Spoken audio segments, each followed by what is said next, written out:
Assalamualaikum warahmatullahi wabarakatuh. Perkenalkan, nama saya Tiara Dimelinda Aisyah dengan NIM 2024 1010 1132 dan teman saya Azimatul Hanafia dengan NIM 2024 1010 1077.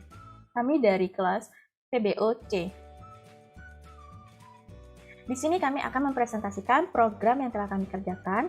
Untuk proyek tugas akhir ini, kami membuat sistem aplikasi yang bernama Koperasi Uang Aman yang dapat digunakan untuk transaksi pencatatan data rekening di koperasi simpan pinjam.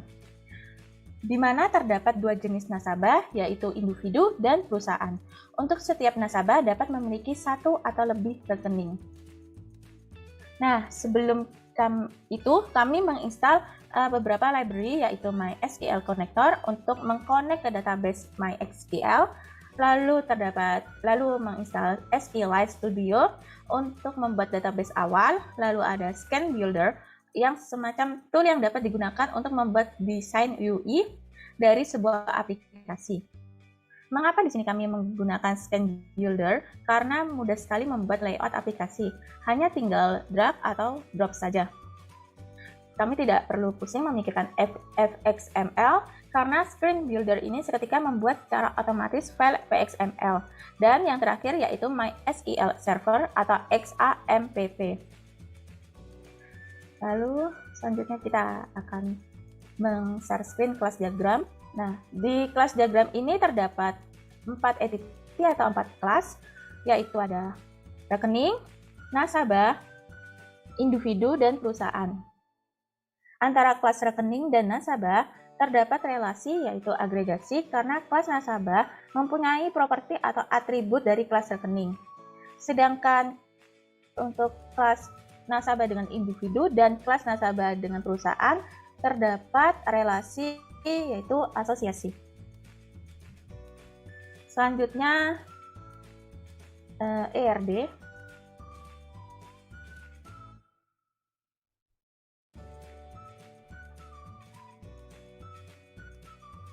Nah, di ERD ini juga sama, terdapat 4 entitas atau 4 kelas, yaitu rekening, nasabah, individu, dan perusahaan. Nah, di sini juga terdapat atribut-atributnya, yaitu ada di kelas rekening terdapat atribut nomor rekening dengan tipe data integer, lalu ada saldo dengan tipe data double, lalu ada ID nasabah dengan tipe integer. Untuk kelas nasabah terdapat ada atribut ID nasabah dengan tipe data integer, lalu ada nama dengan tipe data varchar, ada alamat dengan tipe data varchar, lalu ada kelas individu, atributnya ID nasabah dengan tipe data integer, NIK dengan tipe data integer, NPWP dengan tipe data integer, dan kelas perusahaan yaitu atributnya ID nasabah dengan tipe data integer, lalu ada NIB dengan tipe data varchar. Nah, untuk hubungannya di sini hubungannya one to many. Selanjutnya, saya akan menjelaskan codingan yang ada pada kelas diagram. Nah, untuk kelas yang pertama itu kita buat yaitu kelas nasabah, yang mana merupakan sebuah abstrak kelas karena nasabah ini ya kalau tidak individu ya perusahaan. Dan di sini terdapat atribut-atribut yaitu ada nama, alamat, ID nasabah. Karena nasabah ini boleh memiliki satu atau lebih, maka kami menggunakan array list rekening. Lalu karena ini kelas abstrak, sebenarnya boleh dibuat protected atau private, tapi di sini kami menggunakan protected. Nah, nasabah boleh memiliki satu akun, hanya boleh memiliki satu akun. Di sini terdapat dua konstruktor yang sama, yaitu konstruktor public nasabah. Dan di sini kita menggunakan metode setter dan getter, dan ada tambahan metode yaitu tambah rekening. Selanjutnya kelas rekening. Nah, di kelas rekening ini terdapat dua properti yaitu atau dua tipe data yaitu integer dan double. Dan di sini juga terdapat konstruktor. Konstruktornya yaitu rekening dengan parameter integer nomor rekening dan double saldo. Lalu di sini kita menggunakan metode yaitu setter dan getter. Serta juga ada metode tambahan yaitu tambah saldo dan tarik tunai. Selanjutnya ada kelas individu. Nah, di sini karena dia merupakan subkelas dari nasabah, maka extend nasabah, yaitu public class individu extend nasabah. Lalu di sini juga terdapat properti dan konstruktornya di dalamnya. Konstruktornya yaitu public individu dengan parameter atau propertinya itu long NIK, long NIK, long NPWP, string nama, string alamat, integer ID nasabah, array list rekening. Sama juga di sini kita menggunakan metode setter dan getter. Lalu ada kelas perusahaan. Nah, untuk kelas perusahaan sama seperti yang individu, karena perusahaan ini merupakan subkelas dari nasabah, maka extend ke nasabah juga. Serta di sini juga terdapat konstruktor dan properti. Konstruktornya yaitu public perusahaan dengan properti atau atributnya string NIB, string nama, string alamat, integer ID nasabah, dan array list rekening. Lalu untuk metodenya sama juga kita menggunakan metode setter dan getter. Lalu untuk main project utamanya kita beri nama kelas coba final project. Di sini untuk mengerun program yang kita buat nantinya. Selanjutnya akan dijelaskan oleh Azima. Nah, baik. Selanjutnya, sebelum menjalankan programnya, saya akan menjelaskan terlebih dahulu bagaimana cara untuk mengkoneksikan ke dalam database. Pertama-tama kami membuatnya database terlebih dahulu. Nah, untuk pembuatan database-nya, yang pertama kami membuatnya di SQLite Studio. Nah, di sini kami membuatnya dengan nama nasabah. Mohon maaf, tidak kelihatan. Nah, di sini nama database-nya di SQLite Studio yaitu dengan nasabah. Nah, setelah itu baru kita ekspor ke MySQL. Di sini terdapat database dengan nama koperasi yang hasil dari database di SQLite Studio tadi. Nah, selanjutnya baru kami koneksikan ke dalam suatu kelas yang dibuat baru. Di sini kami membuatnya kelas dengan nama DBHelper dengan package yang berbeda dari kelas sebelumnya. Yang mana kelas DBHelper ini digunakan untuk mengkoneksikan dari aplikasi ke database. Nah, di sini untuk mengkoneksikan yaitu dengan mycon atau myconnection dengan URL-nya seperti berikut. Dan di sini terdapat public static connection yang mana agar saat menggunakan kelas ini tidak perlu instansiasi lagi dan langsung akan dipanggil metode statiknya, maka akan langsung melakukan koneksi secara otomatis ke database. Nah, selanjutnya saya akan menjelaskan mengenai nasabah form controller. Nah, untuk pertama yaitu di sini terdapat handle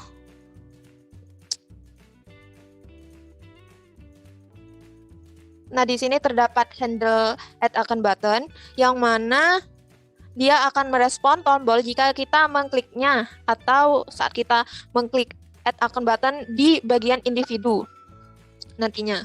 Dan juga di sini dia akan menambah rekening, saldo maupun ID-nya berapa. Begitu pula dengan add account button di perusahaan atau handle add account button P ini. Selanjutnya, saya akan menjelaskan handle save button. Nah, handle save button di sini, jadi ketika si user nantinya mengklik simpan atau save di program yang kami buat, di sini dia akan membuat objek dari kelas individu, di mana nantinya ini akan menyesuaikan dari kelas individu, handle save button. Kenapa di sini menggunakan parselong? Karena dia nerima data dalam bentuk long. Jadi kita harus parse long. Nah, di sini dimasukkan ini akan dimasukkan ke database-nya. Lalu di sini apabila akun yang telah ditambahkan sudah masuk ke database, maka akan muncul pesan akun berhasil dibuat. Sedangkan apabila akun gagal dibuat di database, maka akan muncul pesan akun gagal dibuat. Nah, selanjutnya yaitu begitu pula dengan handle save button di perusahaan. Nah, selanjutnya saya akan menjelaskan tentang reload. Untuk reload button di sini fungsinya yaitu untuk meng-unselect. Begitu pula dengan reload button di perusahaan. Setelah itu baru saya akan menjelaskan mengenai handle clear button. Nah, di sini yaitu fungsinya digunakan untuk menghapus data yang diinputkan. Misal kita nanti menginputkan data. Nah, dengan tombol di sana nantinya akan ada tombol bersihkan form, maka dia akan membersihkan form dan actionnya akan ke handle clear button ini. Nah, untuk selanjutnya yaitu tombol tambah saldo ini, handle tambah saldo. Nah, untuk tombol tambah saldo dengan ini kita membuat suatu variabel baru dengan tips data rekening sehingga kita bisa mengakses apa aja yang ada di rekening tersebut. Dan untuk tarik saldo di sini yaitu sama dengan tambah saldo, cuma perbedaannya hanya di kurang saldonya aja. Selanjutnya diakhiri dengan ini initialize yang mana merupakan kegiatan awal di saat kita mengeran aplikasinya. Jadi dia akan menampilkan tampilan awal aplikasi. Nah, sudah, kita akan mencoba run programnya dari Nasabah Form Controller.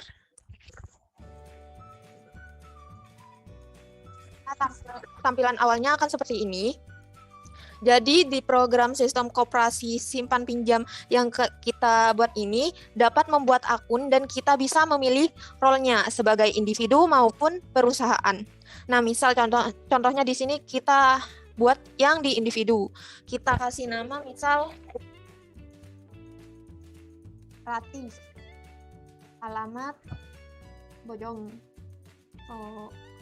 Gede. NIK 12345 dengan NPWP 23456 dan saldo awal yaitu misal 100.000.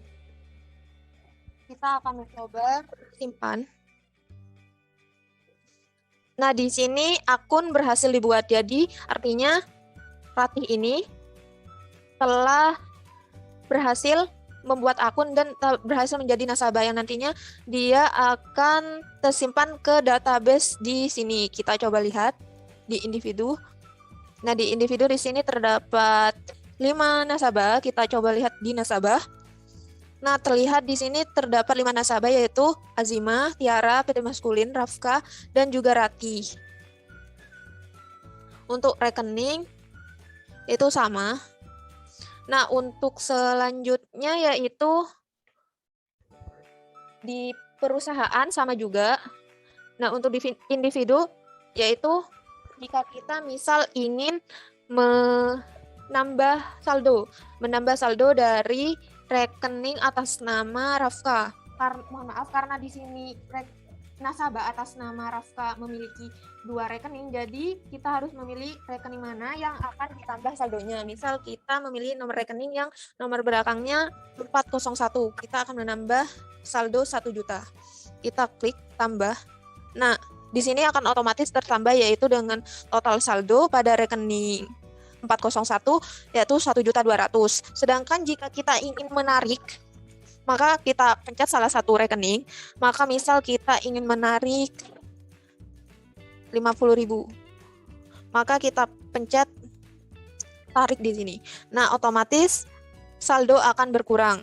Nah, untuk tambah saldo, misal di sini nasabah atas nama Azimatul Hanafia ingin menambah rekening atau membuka rekening baru, maka di sini kita tinggal pencet tambah akun. Nah, misal saldo awal yang ingin dimasukkan yaitu 1.500.000. Maka kita tinggal pencet di sini yaitu tambah akun. Nah, otomatis akan membuat nomor rekening baru dengan saldo awal yaitu 1.500.000. Selanjutnya kita akan melihat data yang telah kami inputkan tadi di database. Kita lihat di sini individu. Sama yaitu kita coba lihat di rekening. Nah, di sini rekening untuk nomor rekening nomor akhir 501 yang mana tadi yaitu rekening atas nama Azimatul Hanafiah. Oh, mohon maaf. Ya, rekening atas nama Ratih di sini dengan total saldo yaitu 1 juta. Benar. Dan di sini untuk rekening atas nama Azimatul Hanafiah yang baru dibuat yaitu 102, kita cek kebenarannya. 102 dengan saldonya yaitu 1,5 juta. Benar. Nah, selanjutnya kita akan mencoba membuatnya di perusahaan. Misal perusahaan Le Mineral. Alamatnya di Tangerang.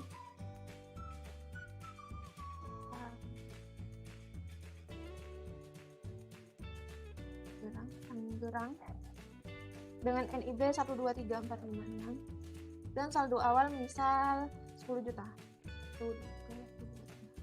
Kita akan save. Nah, akun berhasil dibuat. Kita akan coba reload data. Nah, akan muncul di sini. Kita akan menarik saldo dari perusahaan Le Mineral dengan nomor rekening akhir 601. Kita akan coba menariknya dengan sejumlah misal 5 juta. Akan coba tarik saldonya. Nah, otomatis saldo akan berkurang saat kita melakukan penarikan. Kita coba lihat di database kembali. Kita coba lihat di nasabah. Nah, di sini otomatis nasabahnya akan bertambah yaitu Le Mineral. Sekian dari kelompok kami, mohon maaf jika ada kesalahan dalam pengucapan atau dalam pengerjaan tugas proyek akhir PBO, dan terima kasih sudah menonton video ini, semoga bermanfaat. Wassalamualaikum warahmatullahi wabarakatuh.